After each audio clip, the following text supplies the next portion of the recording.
Merci Seigneur pour cette réunion que tu permets de nous donner encore ce soir. Et que vraiment Seigneur, moi je me réjouis Seigneur d'entendre encore ta parole Seigneur ce soir. Et que vraiment nous puissions tous nous tourner vers toi Seigneur. Que vraiment tu nous parles à travers ton serviteur Seigneur. Que tu nous donnes encore plein de richesses encore ce soir Seigneur. Amen. Amen. Amen. Alors voilà, donc c'était notre sœur Myriam qui priait pour que toute notre attention soit tournée vers le Seigneur en oubliant. Vous avez plusieurs ont une journée riche. Ben, tant mieux, gloire à Dieu. Ils ont visité la mer Morte, ils sont allés à Engedi, etc. Et ils sont pleins de souvenirs. Et il faut qu'ils les oublient tout de suite parce que nous pourrons échanger tout ça plus en profondeur, si tant est qu'il y ait de la profondeur là-dedans. Mais il y a beaucoup de joie, c'est bien, mais après la réunion. Donc nous dédions vraiment cette réunion au Seigneur Yeshua, le rocher, n'est-ce pas, le rocher. Alors je bénis le Seigneur parce que je reçois des mails, je suis surpris. Je me suis dit, tiens, ça c'est un cours que j'ai fait pour des tout nouveaux... c'est pas moi qui ai fait le cours, hein, non, j'ai dit une bêtise. C'est un cours qui a été imprimé aux Philippines il y a déjà pas mal d'années et qui est original, je vais vous dire pourquoi dans quelques instants. Et c'est vraiment un cours de base. Hein. Donc c'est un cours de base qui en fait qui est fabriqué pour évangéliser. C'est-à-dire que normalement un chrétien, il y a 20 ans ou 25 ans ou 30 ans, pouvait avec ce cours-là inviter ses voisins et le suivre et amener les gens au Seigneur. Et aux Philippines, c'est ce qui s'est passé. Il y a eu ce mouvement à partir de ce cours. Alors moi j'ai désiré évidemment le donner, ce cours de base, parce qu'il est basique en fait, et j'ai ajouté, selon une directive du Seigneur, des développements, des petites perles, des commentaires, ce qui l'enrichit pour des chrétiens un peu plus forts, un peu plus... Mais aussi pour les jeunes chrétiens qui peuvent comprendre ça très bien. Alors ça m'a conduit à faire quelque chose, à vous faire une proposition à tous ceux, puisque je reçois des mails comme quoi il y a quand même pas mal de gens qui écoutent, qui sont contents d'avoir un cours tous les jours. Ah ben, tant mieux, je suis content aussi.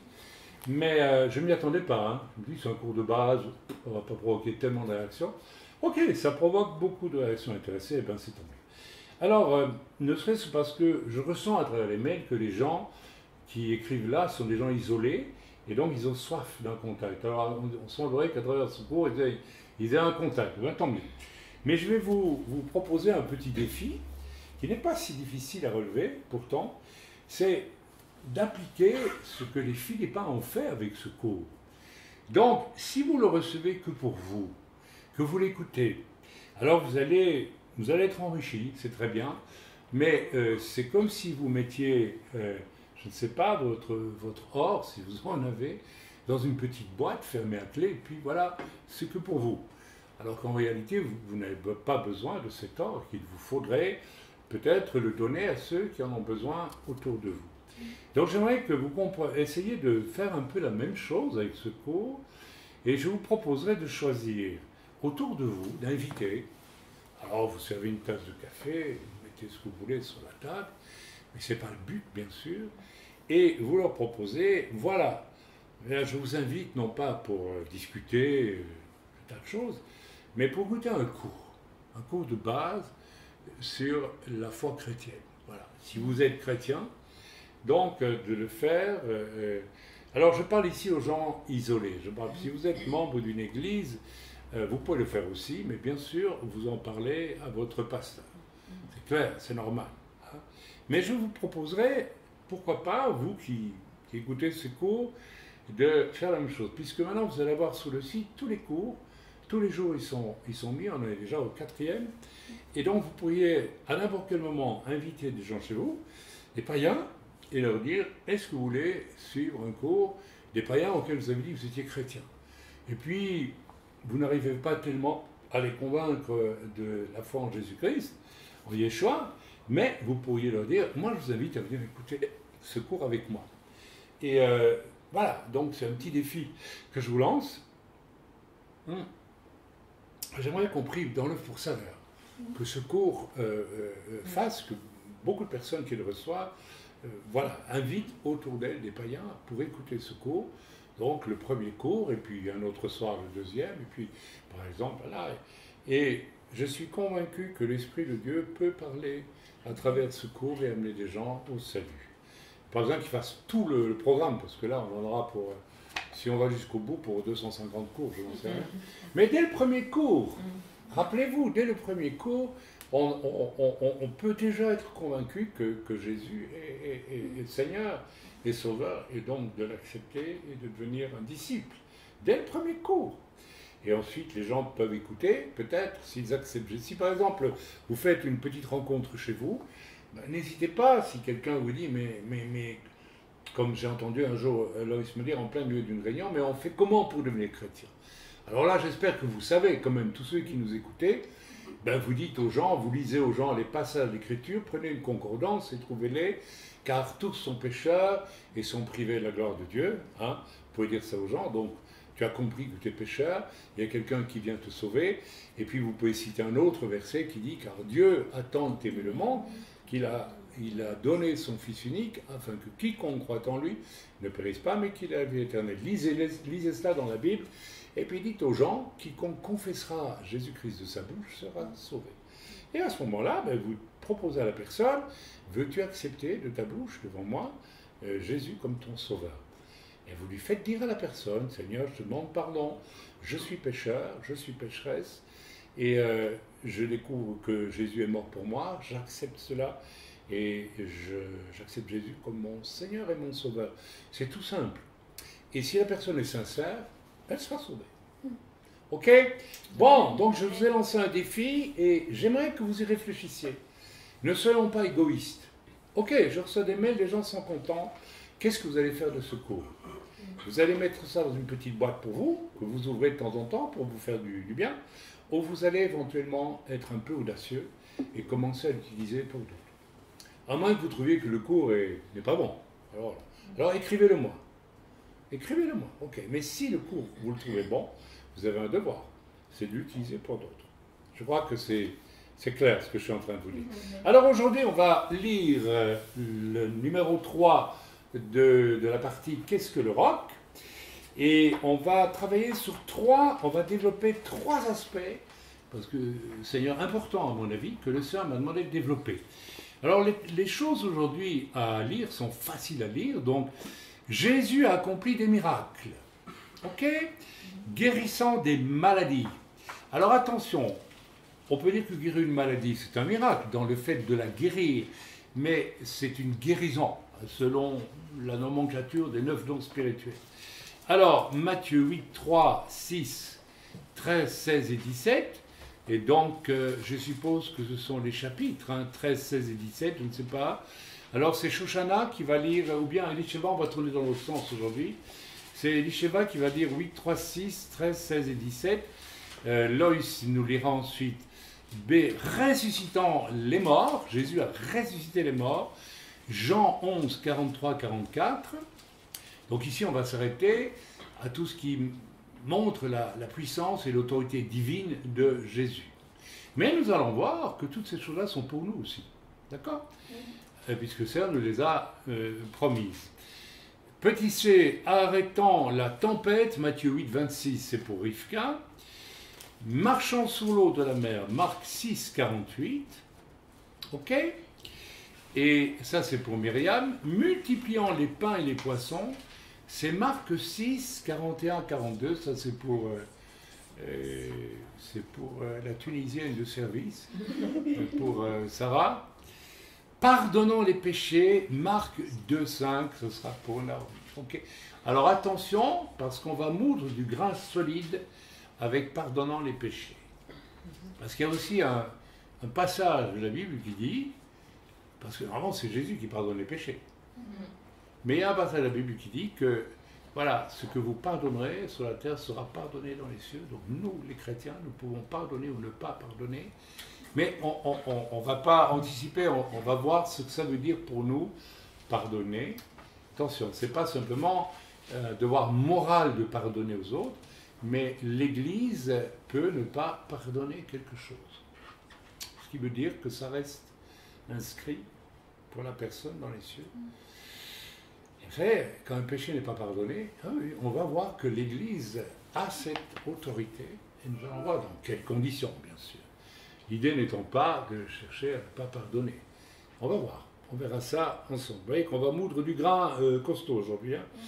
Alors, on y va, guérissant les malades, c'est Elisheva qui nous dit ça, à haute et très intelligible voix. Jésus étendit la main, le toucha et dit « Je le veux, sois pur ». Aussitôt il fut purifié de sa lèpre. Puis Jésus lui dit « Garde-toi d'en parler à personne, mais va te montrer au sacrificateur et présente l'offrande que Moïse a prescrite, afin que cela leur serve de témoignage. » Comme Jésus entrait dans Capernaum, un centenier l'aborda, le priant et disant « Seigneur, mon serviteur est couché à la maison, atteint de paralysie et souffrant beaucoup. » Puis on passe au verset Alors 13. on peut déjà ici souligner, on ne va pas trop s'attarder, Jésus a fait des miracles, hein, et c'est formidable. Donc il fait des miracles en direct, donc quelqu'un est devant lui, c'est un lépreux, et il y a aussi le fameux épisode où il y a eu 10 lépreux qui sont vers Jésus, il les a guéris tous les 10, et on peut remarquer en parenthèse qu'il n'y en a qu'un seul qui est venu remercier le Seigneur. Et vous voyez, on revient un peu sur ce que j'ai dit au début du cours, qui vous a paru un peu sévère peut-être, mais qui ne l'est pas, c'est que les hommes sont tellement occupés, l'intérieur de leur vie est tellement occupé par toutes sortes de choses qui ne concernent pas Dieu. Et pourquoi je vous ai briefé un petit peu au début, parce que vous avez vécu une journée intéressante, mais bon, c'est pas non plus, vous n'avez pas ressuscité de mort, vous n'avez pas amené les gens au Seigneur, vous n'avez pas, voilà, vous avez pris du bonheur pour vous. Hein, vous êtes visité la main. Bon, c'est très bien, moi aussi, j'aurais encore bien été si j'avais pu. Mais enfin, j'ai déjà vu, je ne sais pas combien de fois, donc voilà, je me rends compte que... Bien, alors je vous ai dit, vous savez, c'est tout le problème. Quand vous devez venir à une réunion, et je vous ai expliqué combien c'est une souffrance. Pour beaucoup de serviteurs, quand ils se préparent, on prépare un culte, et les gens arrivent et sont pleins de leur vécu du quotidien. Alors, je me souviens donne un exemple parmi beaucoup d'autres, où les gens viennent au culte ou viennent à la réunion de prière, ne se préparent pas. Ils sont plus occupés par ce qu'ils vivent au quotidien que par la présence de Dieu dans leur vie. Donc il y a vraiment là un vrai problème, et c'est exactement le cas de ces lépreux. Pourquoi ils sont 9 ne sont pas venus remercier Dieu? Parce qu'ils se fichent complètement de Dieu. Ce qu'ils voulaient, c'est être guéris de la lèpre. Ça, tout le monde veut être guéri de la lèpre. Mais Dieu, ça ne l'intéresse pas du tout, en fait. Donc, bien sûr, pour vous qui êtes quand même intéressés par le Seigneur, mais essayez vraiment de faire en sorte que là, par exemple, quand vous voyagez, comme vous l'avez fait cet après-midi, moi, je vous donne un truc. Moi, je fais du tourisme, un tourisme intéressant, pour aller montrer telle ou telle chose, je prie pendant que je voyage. Je prie. Je reste accroché au Seigneur. Je n'oublie pas le Seigneur. Je reste attaché au Seigneur. Et ce qui fait que lorsque je guidais des voyages chrétiens, comme celui que vous avez fait cet après-midi, un petit voyage, eh bien, le Seigneur m'inspirait des choses. Pendant que les gens regardaient, visitaient, et disaient « Ah oui, ici, il s'est passé ça, oui, là, il s'est passé ça. » Ok, mais ça, c'est la surface des choses. Mais je me souviens, Dieu me disait « Lis tel passage de la Bible. » Et alors, on en profitait pour approfondir quelque chose. Hein, vous allez demain aller en Galilée, vous allez notamment aller à Capharnaüm, vous allez aller... Alors, si vous visitez juste Capharnaüm comme ça, et qu'il n'y a pas... je ne peux pas être avec vous, malheureusement, ou si vous allez sur le mont des Béatitudes, et vous dites, oh, c'est joli, oui, c'est très joli le mont des Béatitudes. Mais si vous ne lisez pas les Béatitudes, pour vous rendre compte que vous n'y comprenez rien déjà, probablement, ne croyez pas. Hein. C'est tellement vrai, tellement simple, et nous sommes tellement tordus, c'est comme ça, malheureusement, qu'avant de comprendre les béatitudes, il faut un sacré dégraissage de nos cervelles. Elles sont pleines de graisse, nos cervelles. De faux raisonnements, de trucs faux, de toutes sortes d'idées, hein, etc. Donc, voilà. Ok. Donc, première chose, vous voyez, j'ai déjà fait un écart énorme avec ce qui vient de se passer là. Hein. Donc, Jésus guérit les gens en direct. C'est quelque chose que font aussi les serviteurs de Dieu, les chrétiens. J'ai prié en direct pour des centaines et des centaines de personnes qui ont été guéries sur le coup. Je ne vous donne pas de témoignage, j'ai déjà entendu 100 fois ce que je vous ai dit. Ça va du rhume la bronchite, en passant par le sida, le cancer, et tout ce que vous pouvez imaginer, et bien d'autres choses. Donc voilà, prière en direct. Maintenant, Elisheva continue la lecture, c'est parce que vous avez essayé de comprendre que c'est différent comme situation. Vas-y. Puis Jésus dit au centenier, va qu'il te soit fait selon ta foi. Et alors même le serviteur fut guéri. Voilà, donc ici, il y a un centenier. C'était quoi un centenier? Vous vous rappelez? C'est peut-être le même, hein? Ah non, c'est pas le même. Ah, c'est peut-être celui qui... Allez savoir qu'on retrouve au pied de la croix. Rappelez-vous, le centenier. Mais en tout cas, celui-ci, non. Il vient trouver Jésus et il a une foi extraordinaire et il lui demande que son serviteur soit guéri. Et Jésus le guérit à distance. D'accord? Ça, c'est aussi quelque chose d'extraordinaire. Et ça aussi, je l'ai vécu de nombreuses fois dans des églises où je demandais, ça me conduisait à le demander, eh bien, est-ce qu'il y a ici des gens qui sont malades du cancer, il y a beaucoup de cancers, ou bien de ceci ou de cela, un problème de sang, un problème de tout ce que vous voulez, une personne qui ne peut pas avoir d'enfants, c'était très fort dans les milieux gitans, où beaucoup de couples gitans stériles ne pouvaient pas, parce que la culture gitane ne permettait pas d'en parler, de dire qu'ils n'avaient pas d'enfants, donc ils venaient me trouver moi, souvent en cachette pour que je prie, et on priait à distance, et voilà, il y avait un bébé 9 mois après. Donc, on peut donc prier pour la personne, et on peut prier à distance pour que la personne soit guérie au sang. Okay? C'est ce que Jésus a fait, et c'est ce que nous pouvons faire aussi. Donc, retenez ces choses-là. Hein. Vous pouvez, si vous avez de la foi, prier pour quelqu'un qui habite à l'autre bout du monde, et vous devriez le faire, et croire que le Seigneur peut agir. Et voilà, vous verrez, si vous avez de la foi, que Dieu va agir. Dieu va le faire. Amen. Ça, c'est une grande force, une grande puissance.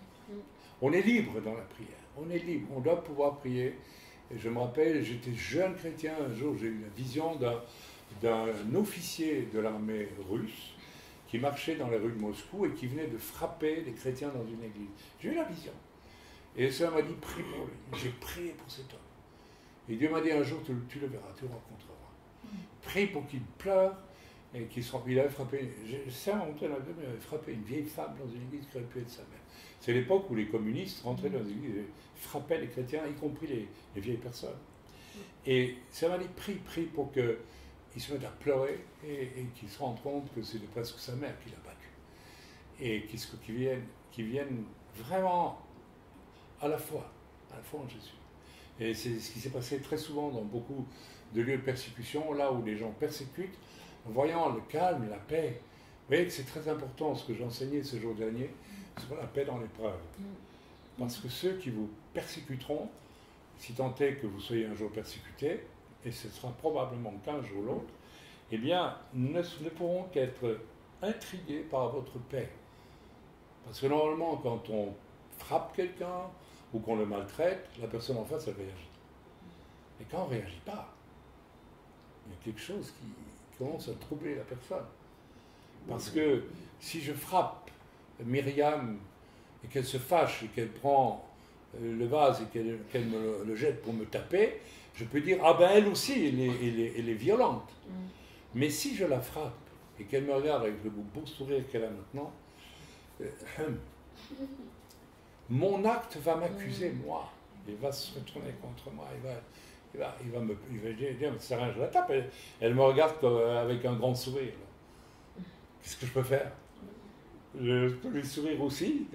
Non, je viens de la frapper. Donc, ce qui se passe dans ces cas-là, c'est ce qui se passe souvent avec les gens qui persécutent. Hein. Quand Néron faisait brûler les chrétiens dans les arènes de Rome, eh bien, c'était horrible comme spectacle. On crucifiait les chrétiens, hommes, femmes, vieillards, peut-être enfants aussi, sur des croix, et puis on les brûlait, on mettait de la, je sais pas quoi dessus, moi, de la graisse, je sais pas, et on les faisait. Et ces gens-là louaient le Seigneur pendant ce temps-là. Ils ne maudissaient pas Néron. Et on sait, par l'histoire, que beaucoup de gens ont été... ils étaient venus là pour s'amuser de voir ça. Et en voyant ça, et en voyant la réaction des chrétiens, beaucoup se sont mis à pleurer. On dit, mais ils sont rentrés troublés. On dit, mais Mais on est des monstres, nous. Qu'est-ce que c'est que cette affaire? Ces gens qu'on est en train de brûler, de tuer, ils ne nous haïssent pas, ils ne nous maudissent pas, rien du tout. Et il y a eu énormément de conversions dans ce cas-là. Voilà, je fais un énorme détour, encore une fois, mais on revient. Alors, est-ce que tu veux encore lire la suite, ma chérie, s'il te plaît? Le soir, on amena auprès de Jésus plusieurs démoniaques. Il chassa les esprits par sa parole et il guérit tous les malades, afin que s'accomplisse ce qui avait été annoncé par Isaïe le prophète.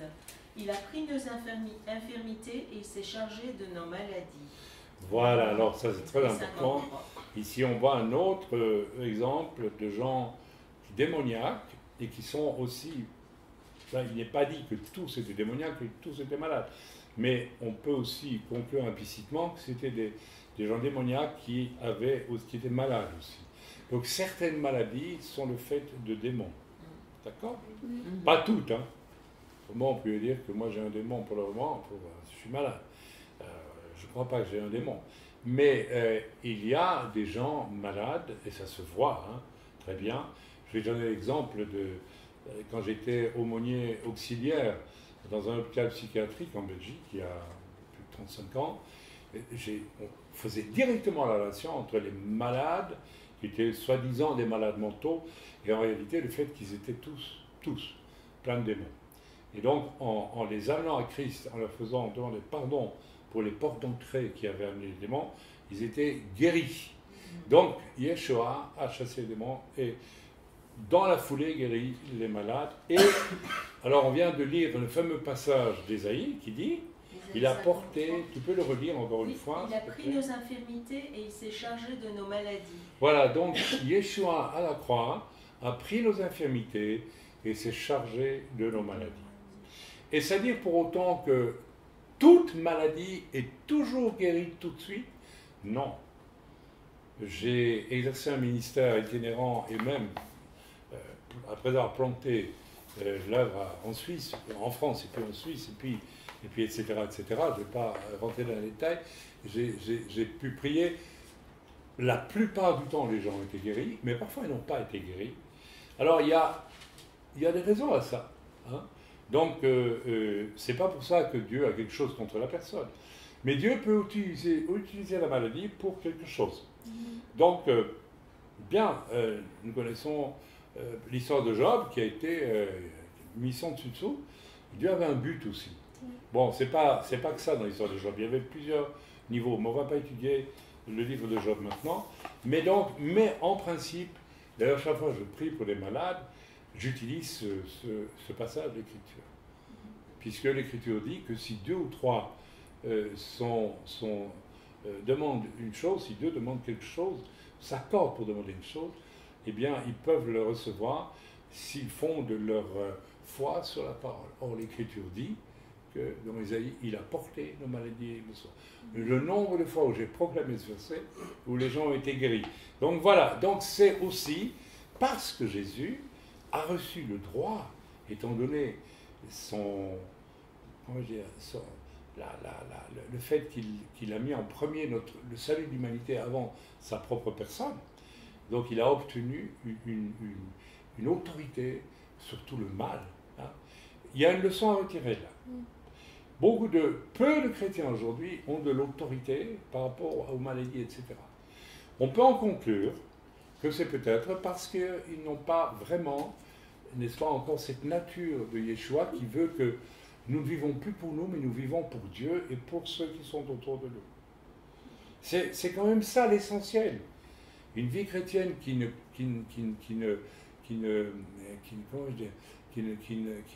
comprend pas ça est une pauvre vie chrétienne.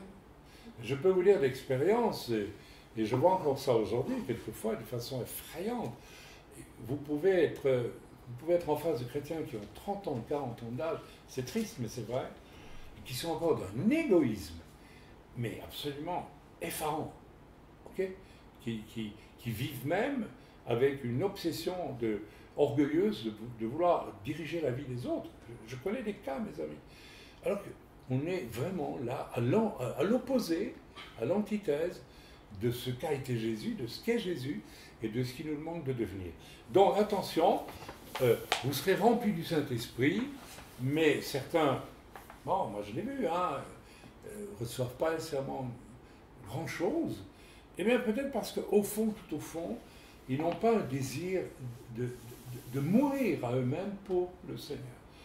Yeshua, lui, a reçu une autorité sur tout, parce dès le départ, il savait qu'il donnerait sa vie pour nous. Amen. Donc chez lui, aimer Dieu et son prochain est accompli dès le début. À nous de le rejoindre dans cette dimension-là et d'avancer. Bien, alors, ressuscitant les morts. Donc là, c'est Loïs qui nous dit ça, d'accord? Donc c'est Jean 11, 43, 44. Alors, ayant dit cela, il cria d'une voix forte, « Lazare, sort !» Et le mort sortit, les pieds et les mains liés de bandes et le visage enveloppé d'un linge. Jésus leur dit, « Déliez-le et laissez-le aller. » Amen. Donc, c'est le fameux épisode où, pour une raison très... Enfin bon, on ne va pas rentrer dans les détails, mais le Seigneur met, je crois, 3 jours pour arriver devant la tombe de Lazare. Or, ici en Israël, quand vous mourrez, on vous enterre le jour même. Parce que, étant donné la chaleur, le corps s'abîme très vite, se décompose même. Et donc, 3 jours après, c'est même inutile d'y penser, le corps est déjà... donc, Jésus a su que Lazare était mort, et il aimait beaucoup Lazare, et il met pourtant 3 jours pour venir Et ça, on ne va pas rentrer dans le détail, mais il est venu, et c'est d'autant plus puissant que 3 jours après que Lazare soit mort et qu'il devait sortir, même dans ses bandelettes dans la tombe, Jésus le ressuscite. Donc, ça renforce encore l'idée de l'autorité absolue de Jésus. Mais j'aimerais que vous compreniez à quel point c'est parce qu'il y a des exemples aujourd'hui de chrétiens qui ont ressuscité des morts. Moi-même, j'en ai vécu un. Allez, je ne vais pas dire à 100%, mais en 2 mots, on m'a appelé un jour à toute vitesse pour quelqu'un qui était en train de mourir à l'hôpital. C'était à Gap, en France. Et lorsque je suis arrivé, oui, quelqu'un d'autre m'avait prévenu qu'une jeune femme, d'origine musulmane d'ailleurs, fréquentait notre local d'évangélisation et qu'elle avait fait, ou plutôt c'est Dieu qui me l'a montré, elle avait été trouver un marabout, un sorcier, parce qu'il voulait séduire le jeune évangéliste qui travaille avec moi dans le... Et elle avait fait en sorte que... le marabout lui avait dit, il faut que tu me donnes la vie d'un de ses copains, un des jeunes qui venait au culte à l'époque, puisque nous évangélisions les sans-abri dans la ville. Bien. Et elle avait donné un des jeunes qui avait été guéri du sida d'ailleurs. Et un jour, on m'appelle à l'hôpital et on me dit, il est en train de mourir, il faut que tu viennes à toute vitesse, il t'appelle, je ne sais pas quoi. Et au moment où je suis entré, j'avais compris que tout ça était diabolique. Et bon, lui, il allait au ciel, hein, il était un jeune chrétien. Et j'ai su que le diable est en train de le tuer parce que la jeune algérienne, c'est une algérienne, voilà, avait donné sa vie pour pouvoir séduire le jeune évangéliste, hein, tu t'en souviens. Et instantanément, je suis entré, j'ai vu l'infirmière qui me regardait comme pour me dire, ben il est mort, ou ça vient juste d'arriver. Et quand je suis entré dans la chambre, j'ai crié, au nom de Jésus, je brille toute maléfice satanique, et lève-toi au nom de Jésus. Et il a sursauté. Alors est-ce qu'il était mort ou est-ce qu'il était en train de mourir, je ne sais pas, mais en tout cas, possible qu'il était mort, je vais être honnête, hein, je peux pas, parce qu'après je n'ai pas discuté pour vérifier, etc.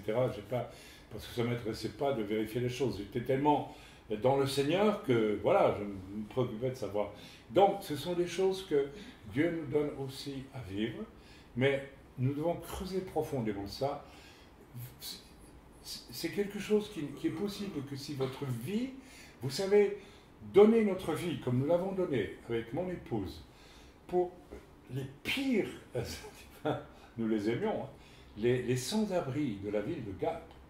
Donc des gens, imaginez des gens avec des problèmes énormes, des criminels pour certains, les pires personnes, des gens qui ont le sida, qui couchent ensemble, qui font qui volent, qui trichent, qui mentent, qui les font toutes. Pour s'occuper de gens comme ça et leur amener l'évangile, il faut être prêt à donner sa vie, mes amis. Et je me souviens d'une époque, parce qu'on les hébergeait aussi au refuge, Et ils nous en ont fait voir de toutes les couleurs. On leur en veut pas, hein. Mais je sais qu'à une époque, ma femme s'est presque effondrée d'épuisement parce qu'elle lavait les linges. Et puis, il y avait des... Enfin, c'était des gens pas faciles. Hein. Mais pour vivre ça et voir des fruits, l'enjeu, c'était de voir des gens qui soient sauvés. Ah ben, il y a un prix à payer. S'il n'y a pas... Le prix à payer, c'est être prêt à donner sa vie.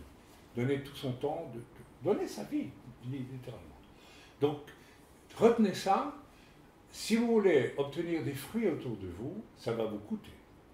Ça va toujours vous coûter. Si vous n'avez pas de fruits autour de vous, ne serait-ce que des gens à qui vous témoignez, ou qui viennent au salut, je ne veux pas vous culpabiliser, hein.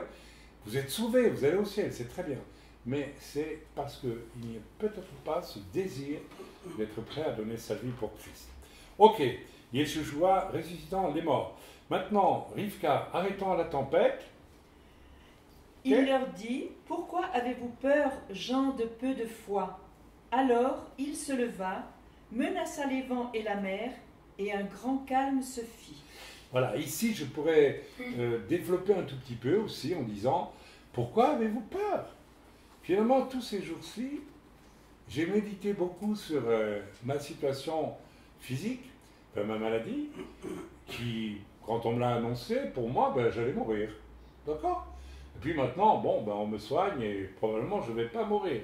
Mais ce qui m'a frappé depuis ce moment-là, depuis le début, c'est de voir que lorsque j'en ai parlé à certains, même amis serviteurs de Dieu, j'ai vu la peur dans leurs yeux. Je dis, mais pourquoi ils ont peur? C'est moi qui veux me défourer et ceux qui ont peur. En fait, ils avaient peur pour eux. Ça veut dire qu'ils n'étaient pas prêts, donc ils vivent dans la peur. Et vous savez, ce sont de braves frères, mais je ne vois pas de grands miracles autour d'eux. Ils parlent de Jésus, ils prêchent et tout. Il n'y a pas la puissance de Dieu. Il n'y a pas la puissance de Dieu. Si vous avez peur pour votre vie, vous ne pouvez pas arrêter les tempêtes. Vous ne pouvez pas.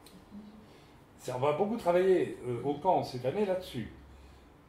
On va essayer de comprendre que devant toute attaque, il nous faut arrêter d'être focalisé sur ce qui nous arrive, mais essayer d'avoir le regard tourné vers Dieu.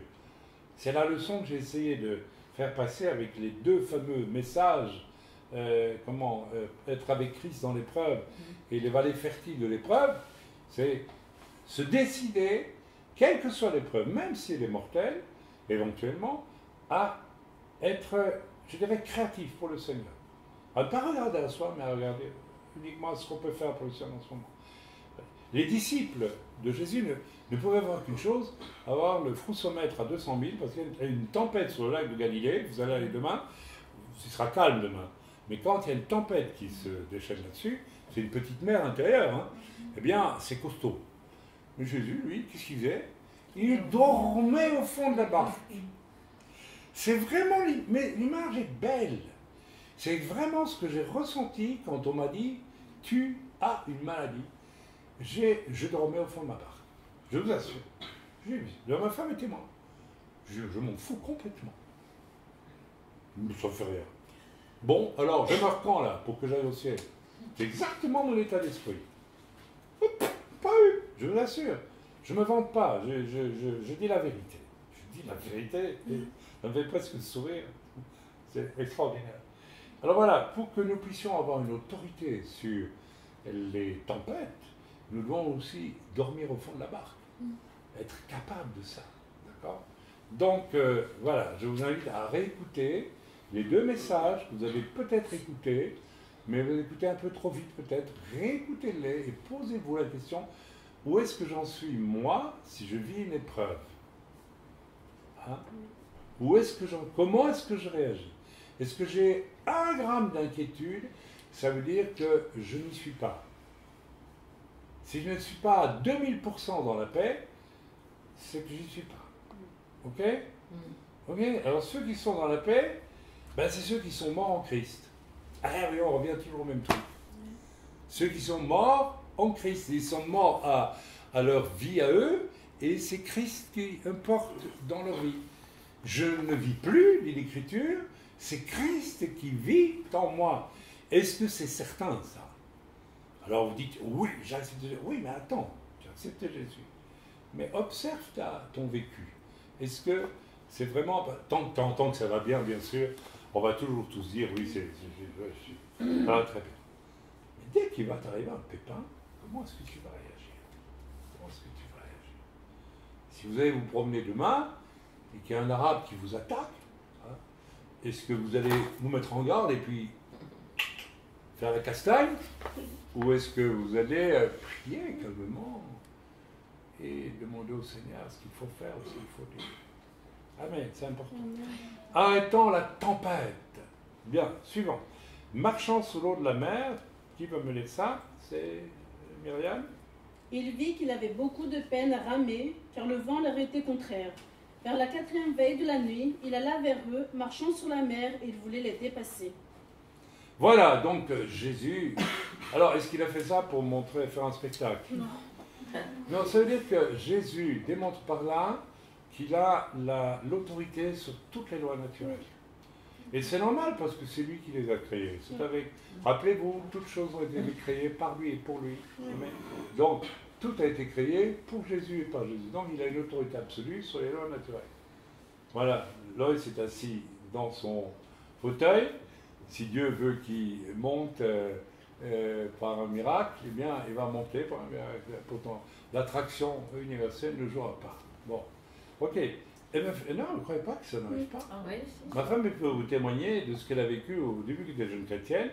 Elle venait de se convertir, elle était encore à l'Académie des Beaux-Arts de Liège, et sa professeure de sculpture lui demande de venir l'aider à poser une statue dans je ne sais où, dans la ville. Et alors, ma femme, elle était quand même un peu gonflée, ta prof. Elle l'a fait marcher sur un rail ou un mur très haut. Très haut, mais très haut le mur. Et le mur était large d'une brique, quoi. Ouais. Mais quand c'est à 20 cm du sol, ça va. Mais quand c'est à, je sais pas moi, c'était 3-4 mètres. 4 mètres de haut, là c'est autre chose. Et alors, ma femme, évidemment, je ne sais pas si elle a paniqué, mais en tout cas, elle a senti qu'elle pouvait tomber. Et elle a ressenti un ange qui l'a prié. Elle a prié. Ah, elle a prié. Oui. Et puis après. Ah ben, j'ai senti un ange qui me portait par derrière et qui me.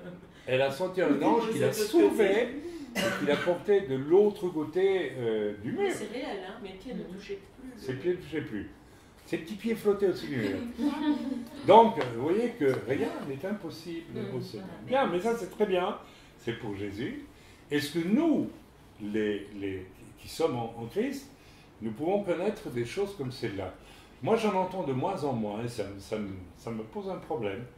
De moins en moins, et de témoignages d'intervention surnaturelle de Dieu dans la vie des gens. Alors, je peux vous donner un témoignage, parce que est-ce que ça peut nous arriver à nous aussi? Est-ce que, moi, je n'ai jamais marché sur l'eau. Dieu ne m'a pas demandé de marcher sur l'eau. Mais je peux vous donner un témoignage, par exemple. Un jour, j'étais invité à prêcher, je ne sais plus où, en France, il y a au moins 30 ans de ça aussi. On a vécu beaucoup de choses il y a 30 ans, qui étaient pas mal. Hein. Il y a plus de 30 ans, hein. Et on se retrouve dans un embouteillage, donc sur l'autoroute. Alors il y avait 2 files de voitures, et vous savez ce qui se passe, voilà, on est bloqué. Et je devais absolument avancer. Et ma femme se rappelle, elle est témoin de ça. J'ai dit, Seigneur, si le bouchon ne s'en va pas, je vais rater ma réunion. Et je dois absolument être dans cette réunion. Alors, à un moment donné, j'ai prié. Et il faut prier aussi. Le problème, c'est que les gens ne prient plus beaucoup aujourd'hui. Donc, évidemment, ils ne vivent rien. Ok? Récemment, j'ai prié pour quelque chose, et Dieu m'a dit, ne prie plus, je te l'ai obtenu, tu verras, ça vient. Ok? Et alors, j'ai prié, j'ai dit, il faut qu'il fasse quelque chose. Elle m'a dit, mais tu sais ce que tu vas faire? Alors, écoutez bien, parce que Elisha était témoin. Les 2 files devant nous, il y avait entre les voitures un espace de ça, quoi. Ça veut dire 60 cm au maximum. Ma voiture, elle faisait, je ne sais pas combien de large. Ça m'a dit, rentre dans l'espace de 70 ou 60 avec ta voiture. J'ai pas hésité une seconde. Puis après tout, tant pis, si je fais une bosse. Non, j'étais vraiment convaincu, j'étais dans l'esprit. Et j'ai dit, voilà, et nous avons remonté, Elisha et moi, toute la file jusqu'à une sortie, comme ça. Je ne sais pas comment les gens de la file de gauche ou de droite nous ont regardés, parce que je ne sais pas si nous avons rétréci avec la voiture, je ne sais pas si on a roulé à travers les autres voitures sans faire de dégâts, mais je vous assure, c'est authentique, nous l'avons vécu. C'est un miracle. Donc là aussi, c'est des choses qui sont pour vous. C'est pour Jésus, parce que Jésus, dès le départ, sa vie est donnée à Dieu, et sa vie ne compte plus, ne compte pas, elle compte juste pour nous sauver. Mais vous, de la même façon, si vous vivez cet état d'esprit, vous connaîtrez des choses glorieuses. Donc ceci est très important.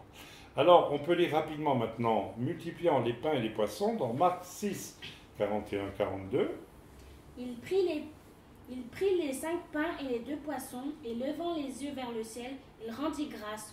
Puis il rompit les pains et les donna aux disciples, afin qu'ils les distribuent à la foule. Il partagea aussi les 2 poissons entre tous. Tous mangèrent et furent rassasiés. Voilà, donc Jésus a une autorité, encore une fois. On a vu sur les lois naturelles, on voit que Jésus a une autorité sur les maladies, sur les démons. Jésus a autorité sur les tempêtes. Jésus, donc demain il y a un tsunami, je peux l'arrêter. Je me rappelle en Afrique avec un apôtre, nous étions sur une île le long du fleuve Ubangui. Il y avait le Zaïre en face de nous et il y avait l'île, Péténé, qui faisait partie du Centrafrique. Et on a vu une tornade venir, mais de loin, et les frères m'ont dit, il faut prier parce que ce genre de tornade-là, elle peut détruire tout en 1 heure de temps, il faut vraiment prier. Et avec le frère, qui était un apôtre, nous sommes allés au bord du fleuve, nous avons pris autorité et la tornade n'a plus bougé. C'est-à-dire la tempête est restée de l'autre côté du fleuve, enfin, on la voyait, nous, hein, donc elle ne bougeait plus. Donc voilà, donc c'est tout à fait possible aussi pour nous. On a vu l'autorité de Jésus marchant sur les eaux de la mer, donc sur les lois naturelles. On a vu que Jésus peut subvenir à n'importe quel besoin, à n'importe quel moment, et c'est encore vrai aujourd'hui. Je ne me rappelle pas qu'on ait vécu un miracle avec la nourriture, si ce n'est qu'on n'a jamais manqué de nourriture. Mais on a vu l'histoire avec les fruits pour les enfants. Oui, ben voilà, oui, mais ça, disons que c'est Dieu qui nous a fait un cadeau parce qu'on a eu la foi. Oui. Mais bon, quand même, oui, on peut le raconter. Donc un jour, nous avions qu'un enfant, et David, et mon épouse lui donnait des yaourts aux pêches. Oui, je mettais des fruits dedans. Aux pêches. Elle mettait des pêches et ce jour-là, ben, on avait des yaourts, mais on n'avait pas, peut-être même pas de quoi acheter des pêches. On n'avait pas de quoi acheter des pêches. Et donc on a prié. On a prié, je crois. Hein. Oui. Ah oui, on a prié, on a dit, bon Seigneur, on ne peut pas acheter des pêches. Et 1 heure après, on n'a jamais tant rigolé de notre vie, on frappe à notre porte. On était dans un tout petit village des Ardennes belges, coupé de tout, hein. Et on en a vu des miracles là.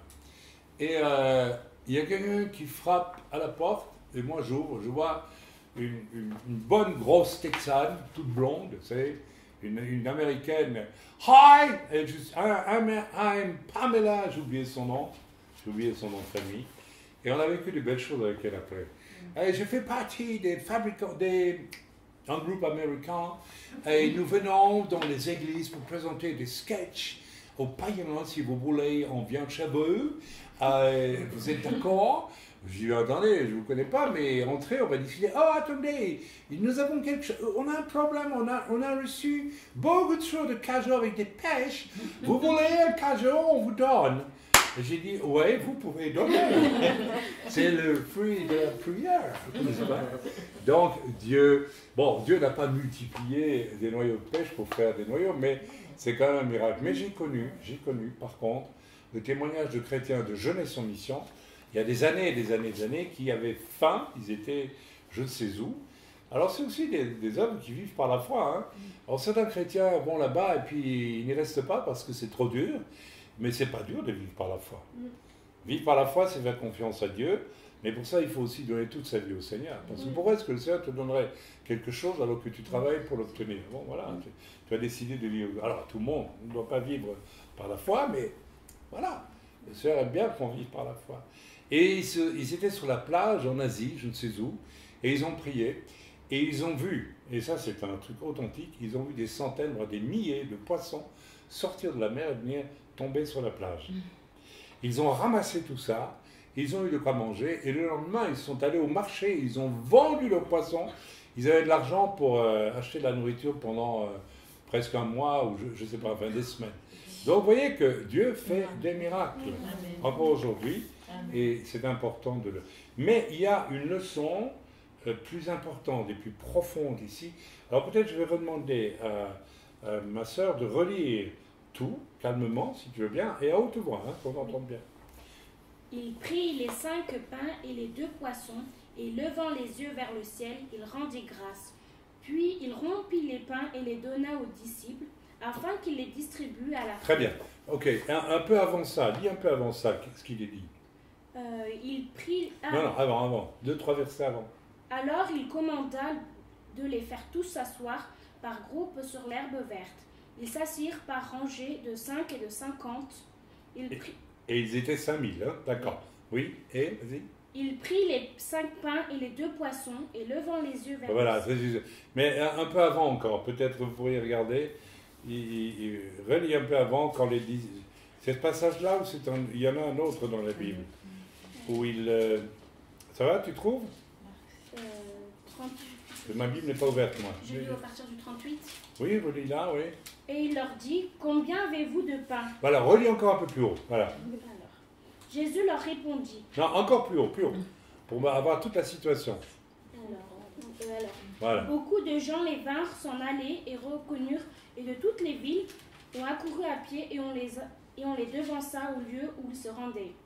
Quand il sortit de la barque, Jésus vit une grande foule et il fut ému de compassion pour eux parce qu'ils étaient comme des brebis qui n'ont point de berger, et il se mit à leur enseigner beaucoup de choses.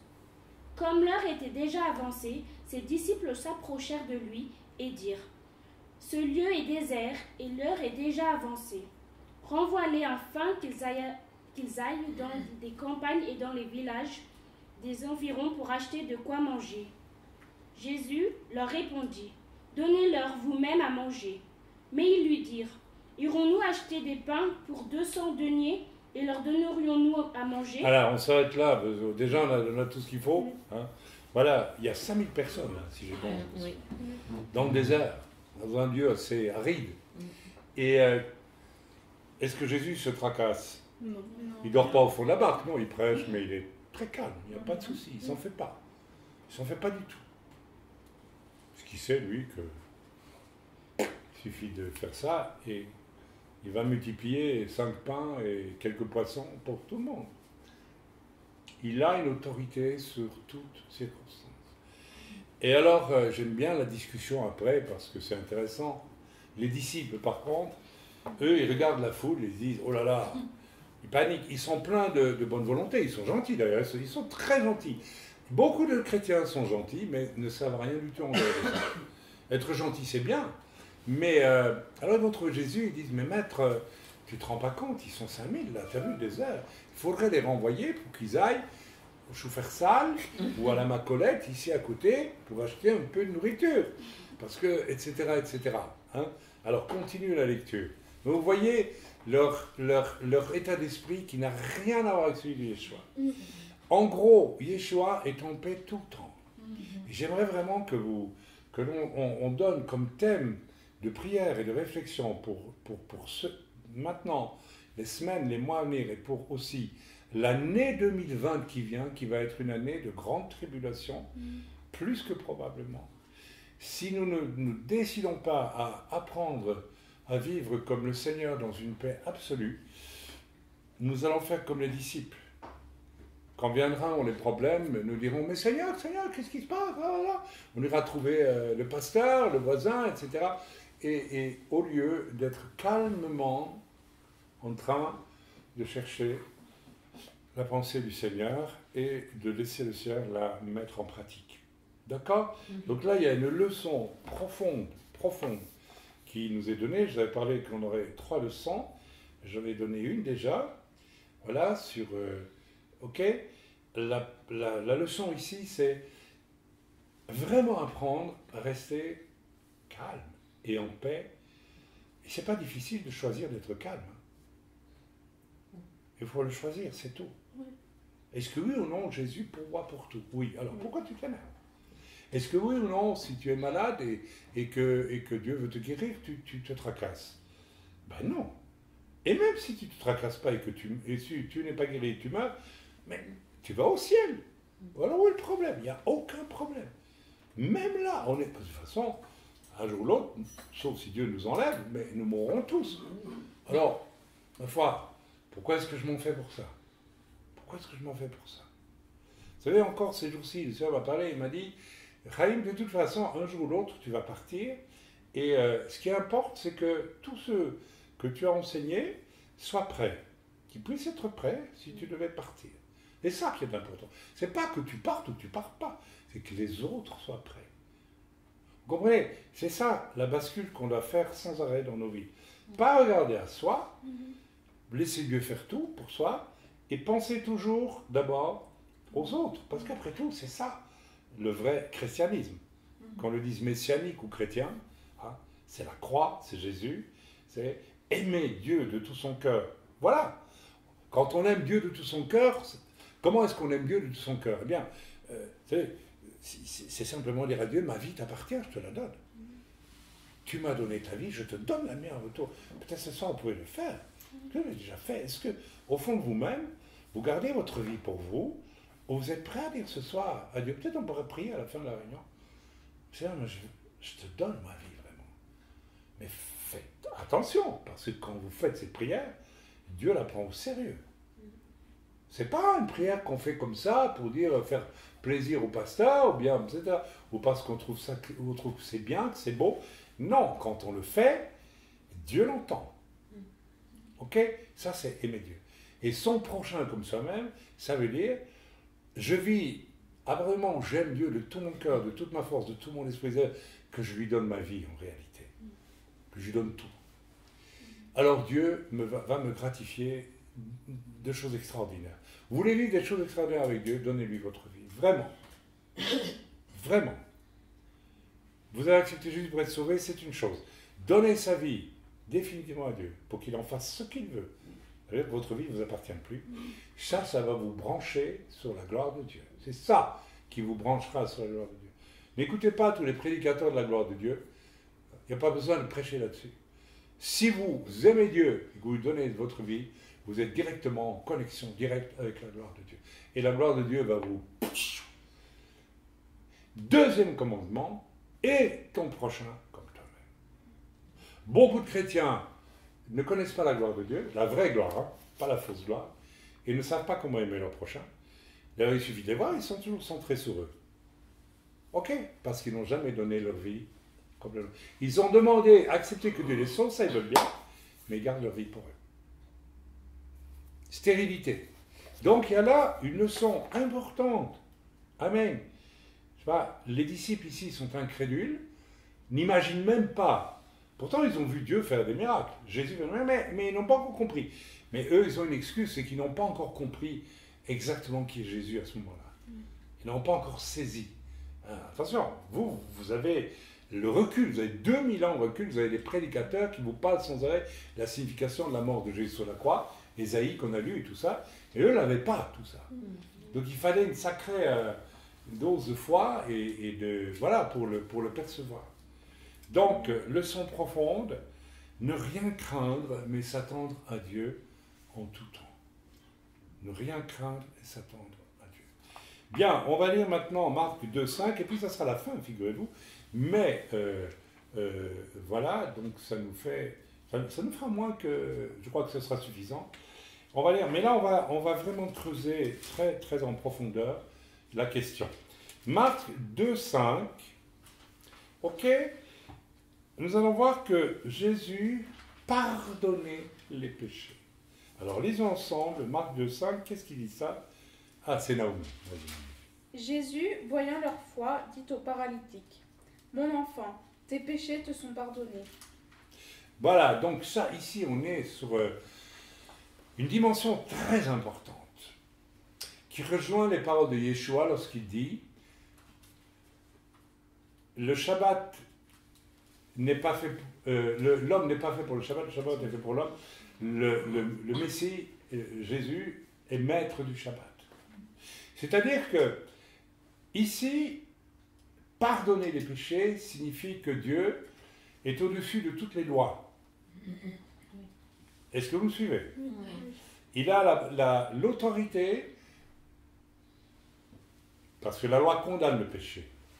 Il est au-dessus de la loi, et il peut donc pardonner le péché. Il peut décider que 1 plus 1 égale 3, et nous démontrer que c'est juste. Il n'y a rien que notre logique humaine conçoit qui ne puisse bousculer. C'est pas tout à fait juste ce que je dis, mais ce que je veux dire par là, c'est que Jésus est au-dessus même de la loi. Et c'est pour ça d'ailleurs qu'il va pouvoir accomplir la loi. Parce qu'il ne dépend pas de la loi. En tant que juif, il a respecté la loi, mais il a aussi, par moments, aux yeux des gens qui n'avaient que la loi, le règlement, il l'a transgressé. Lorsque ses disciples arrachent des grains de blé et les mangent un jour de Shabbat ou à l'entrée de Shabbat, pour les légalistes, il a transgressé la loi. Et lui, il va dire aux hypocrites, il va dire, tiens, vous, si vous avez un âne qui tombe dans votre puits le jour du Shabbat, vous le laissez mourir dans le fond du puits parce que vous respectez Shabbat. Hein, c'est ça, hypocrite. Donc, Yeshua est celui qui est au-dessus de la loi. Pardonner les péchés, c'est quelque chose que personne ne peut faire. Ok, donc c'est Yeshua qui a cette autorité toute particulière. Maintenant, nous allons lire quand même dans l'Écriture, et je vais prendre ma Bible aussi, et peut-être moi le lire, dans Matthieu 16, versets 10, Matthieu 16, versets 10 et 19. On va lire ensemble ce qui a trait à la question du péché dans l'Église, et voir si nous pouvons pardonner ou pas. On va se rendre compte que d'une certaine façon, oui, et nous allons voir dans quelle mesure. Attention, il ne s'agit pas pour nous de dire que nous avons le pouvoir de pardonner. L'Église, par ses serviteurs et par ceux qui gèrent les difficultés, le péché, peut décider du pardon ou non. Ça va très très loin. Alors attention, j'explique clairement. Ce n'est pas moi qui peux pardonner ou pas pardonner un péché, ni vous. Mais l'Église, dans certaines circonstances, peut appliquer la parole de Dieu, et si quelqu'un ne s'y soumet pas, son péché reste inscrit dans le ciel. Donc le péché, en quelque sorte, n'est pas pardonné. Et ça, c'est rude. Donc c'est pas nous qui décidons, mais c'est quelque part Dieu qui décide. On se comprend? Oui. Alors on va lire ensemble, parce que c'est un peu difficile à capter simplement, mais il faut qu'on en parle. Parce que c'est un sujet important, Dieu me l'a mis fortement à cœur. Voilà. C'est donc quoi, Matthieu, combien je dis? 16. Verset 18. Oh là là, mais qu'est-ce que j'ai fait, moi? Je me suis trompé, là. C'est pas Matthieu 18, plutôt? Oui. Oh là là. Alors, on va aller direct... Ah, mais comment ça se fait? Vous voyez, ça, c'est comme ça que le... C'est pas Matthieu 18, verset... Si. 10, 15, etc. Ah, oui, c'est le cas. Oui, c'est ça. Mais pourquoi j'avais noté Matthieu? J'avais noté un autre passage de Matthieu. Et voilà, 19, vous voyez, ça, c'est les... C'est ce que tu liras sur la terre.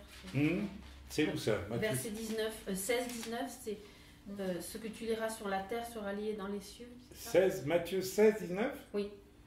Et ce que tu déliras sur la terre... Ah, pardon, excusez-moi, oui, non, mais non, je ne m'étais pas trompé. Non. Alors, attention, on reprend le contexte parce qu'on a déjà beaucoup parlé de ce passage, hein, rappelez-vous. Oui.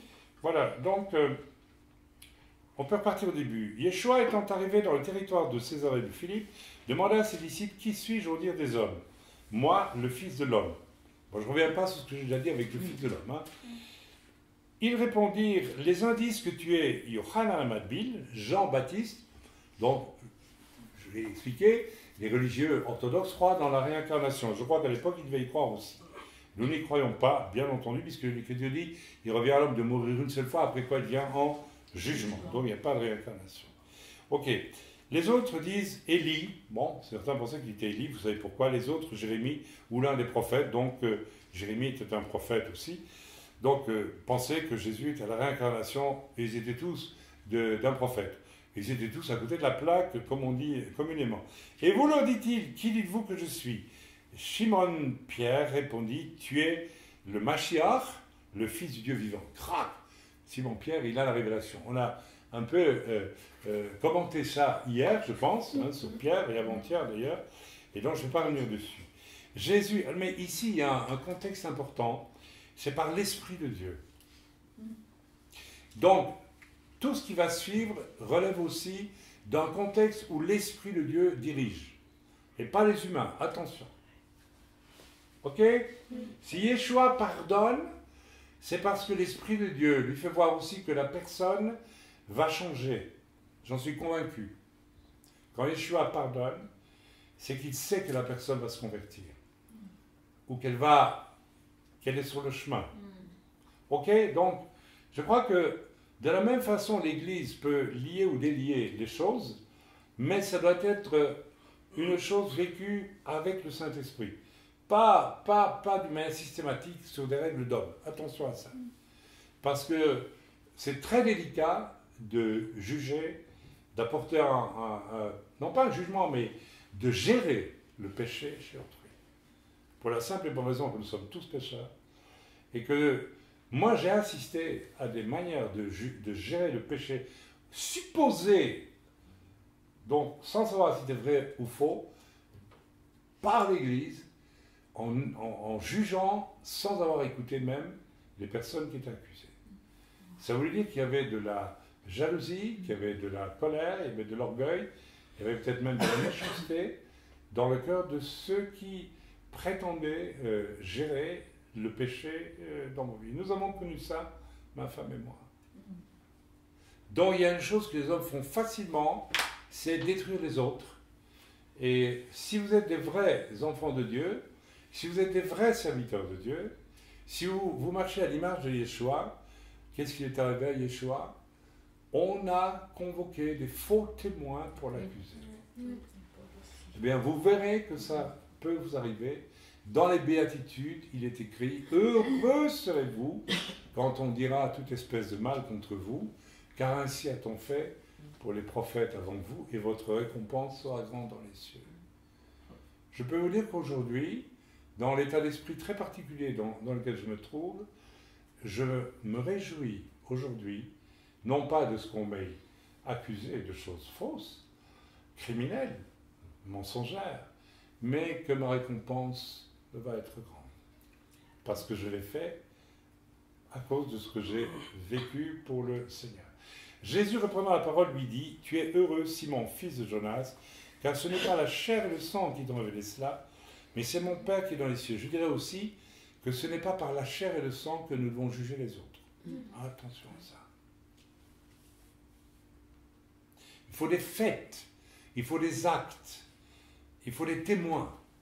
On ne peut pas juger quelqu'un sans... Normalement, dans la première alliance, qui est toujours la première alliance, on ne pouvait accuser une personne sans avoir au moins deux, voire 3 témoins.